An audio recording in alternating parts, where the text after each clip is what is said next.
Je me suis enterrée vivante et le pire est que personne ne l'a remarqué. Ce n'était pas dans un cimetière, mais c'était dans ma propre vie. J'ai choisi de m'effacer, de me cacher, de mettre la terre de mes peurs et de mes blessures au-dessus de ma propre lumière. Et le plus fou dans l'histoire est que de l'extérieur, tout avait l'air normal. Je respirais, je souriais même, mais à l'intérieur, j'avais déjà disparu.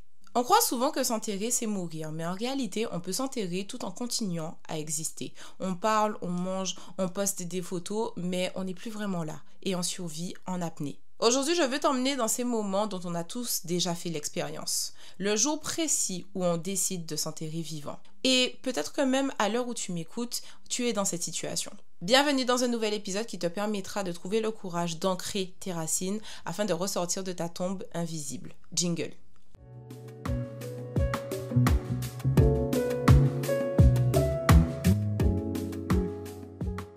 Hello, j'espère que tu vas bien aujourd'hui. Bienvenue dans un nouvel épisode sur la chaîne Your Body Mind, le podcast qui développe ta puissance physique et mentale. On rentre dans le vif du sujet sans plus tarder car j'ai une confidence à te faire. Pendant des années, j'ai fait comme si de rien n'était. J'ai enterré mes traumas, j'ai ignoré mes insécurités, j'ai mis un couvercle dessus comme si ça allait disparaître avec le temps. Mais ce qui se passe lorsque tu ignores tes blessures est bien pire que si tu y fais face, car elles ne disparaissent jamais et j'ai mis longtemps à le comprendre. Tes blessures s'installent, elles changent de forme, elles deviennent des silences, des crises d'angoisse, des insomnies. Et moi, j'ai décidé de me raconter une histoire où tout allait bien, où j'étais forte, souriante et capable de tout gérer. Et plus je jouais ce rôle, plus je m'éloignais de moi en fin de compte. En psychologie, on appelle ça la self-discrepancy, donc c'est ce décalage entre ton moi intérieur et le masque que tu portes au monde. Et à force de porter ce masque, tu finis par t'enterrer toi-même. Moi, je respirais, mais ce n'était plus moi qui vivait. C'était une version un petit peu photoshopée pour plaire et crois-moi, ce genre de dissonance, ton cerveau la paie au prix fort. Fatigue, anxiété, perte de motivation parce qu'il dépense une énergie folle à maintenir une façade qui n'existe pas. Un peu comme si tu passais tes journées à retenir ta respiration pour paraître calme.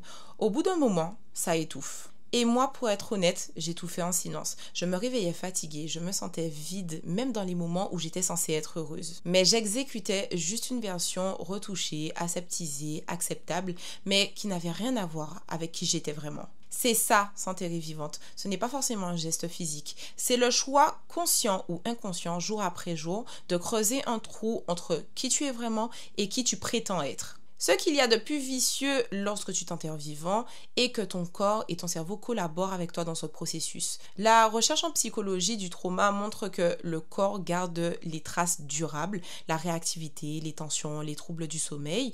Certains appellent ça la mémoire somatique, même si le terme est débattu aujourd'hui. Ton cerveau oublie peut-être les détails, mais ton corps, lui, n'oublie jamais. Les muscles, la respiration et même le sommeil s'adaptent comme si tu étais réellement enfermé dans une tombe.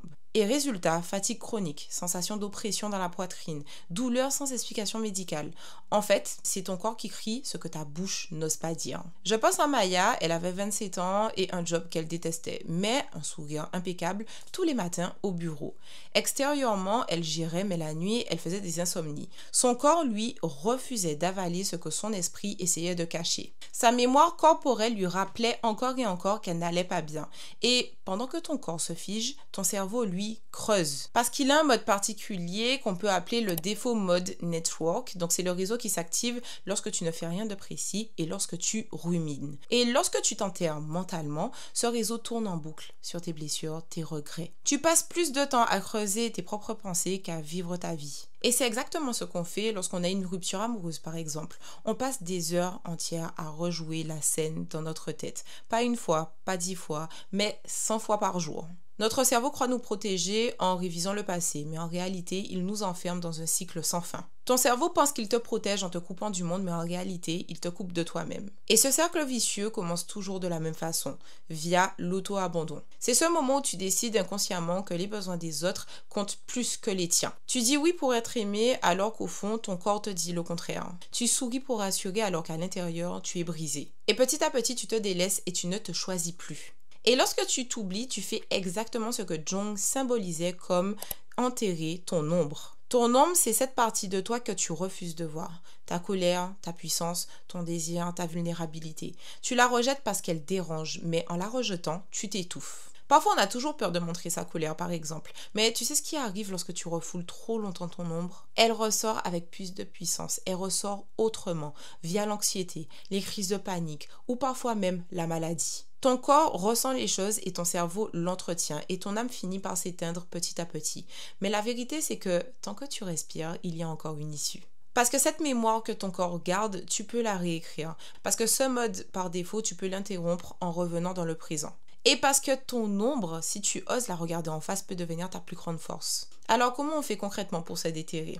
Il y a deux nouvelles, une bonne et une mauvaise. Bon, je vais commencer par la mauvaise nouvelle qui est qu'il n'y a pas de bouton magique pour sortir de cet enfer. À l'inverse, la bonne nouvelle est que ton cerveau est câblé pour changer. Mais attention, le plus important dans ce processus est d'utiliser intentionnellement sa capacité de changement, qu'on peut appeler autrement la neuroplasticité intentionnelle. Chaque jour, ton cerveau recrée de nouveaux circuits en fonction de ce que tu as expérimenté. Ce qui veut dire que si durant des années tu as entretenu des circuits de peur, de repli, tu peux maintenant activer les circuits de la lumière et de l'affirmation. Mais ça ne se fait pas en un claquement de doigts. Tu ne sors pas de ta tombe en un seul geste héroïque. Je te propose un petit exercice ludique qui est le micro-défi miroir et qui te permettra d'avoir une exposition graduelle sur tes peurs. L'objectif est de reprogrammer ton cerveau à associer affirmation de soi à plaisir et sécurité. L'étape 1, c'est le miroir. Chaque matin, place-toi devant ton miroir et choisis une phrase de vérité que tu n'as jamais osé dire à voix haute. Par exemple, j'ai de la valeur, je mérite la réussite, je suis fière de moi. L'étape 2 est la microdose de lumière. Au lieu de la crier au monde tout de suite, entraîne ton cerveau par petites doses. Les 3 premiers jours, tu le dis juste à toi-même devant le miroir. Les 3 jours suivants, tu l'envoies par message à une amie de confiance. Et les 3 derniers jours ou la semaine suivante, tu la partages publiquement en story, en commentaire ou même une petite vidéo. Ça peut être sur les réseaux sociaux ou encore dans un groupe familial. L'étape 3 est l'ancrage plaisir. À chaque fois que tu oses, associe ce moment à un petit rituel plaisant. Par exemple, un café que tu adores, une musique qui te booste, un sourire volontaire. Ton cerveau va lier la prise de lumière avec la sécrétion de dopamine qui est l'hormone de la récompense et il en redemandera. En 3 semaines, tu peux passer d'un circuit si je m'affirme égale danger à un nouveau circuit si je m'affirme égale plaisir et liberté. Ton cerveau est comme une forêt. À chaque fois que tu oses une petite vérité, tu crées un nouveau chemin. Et à force de marcher dessus, ce chemin devient une autoroute. Parce qu'au fond, tu n'as pas besoin d'un miracle pour te sauver, mais tu as besoin de micro-pas de courage chaque jour. Et ce qui est fascinant, c'est qu'une fois que tu commences ce processus, il se passe souvent quelque chose d'encore plus puissant que les chercheurs appellent le post-traumatic growth. C'est ce moment où, après avoir traversé l'ombre, tu ressors avec plus de clarté, plus de force et plus de sens, comme si rien ne t'était arrivé. Ton tombeau devient clairement ton terreau. Toutes ces années où tu croyais avoir perdu du temps sous terre, en réalité, tu étais en train de développer des racines. Des racines qui, aujourd'hui, vont porter ton arbre. Alors oui, tu t'es enterré, oui, tu t'es oublié, mais ça ne veut pas dire que tout est perdu. Ça veut dire que tu as l'expérience, la profondeur et la force pour renaître encore plus grande. Et ça, personne ne pourra jamais te l'enlever, je te l'assure. Et voilà, c'est déjà la fin de cet épisode. Pour être honnête, je suis très ravie d'avoir pu te livrer cet épisode qui image un petit peu le passage obligatoire de croissance par lequel nous passons tous. Retiens juste que tu n'es pas né pour t'enterrer, mais tu es né pour t'ancrer. Ce sont deux choses totalement différentes. Si cet épisode t'a parlé, partage-le à une personne que tu aimes, abonne-toi à la chaîne et surtout, dis-moi en commentaire où est-ce que toi, tu refuses de rester enterré parce que je veux lire tes vérités. Et je te dis une dernière chose, je sais que tu as en toi plus de lumière que tu ne l'imagines. Donc d'ici là, prends soin de toi, chéris-toi et on se dit à la prochaine dans un prochain épisode. Ciao, ciao!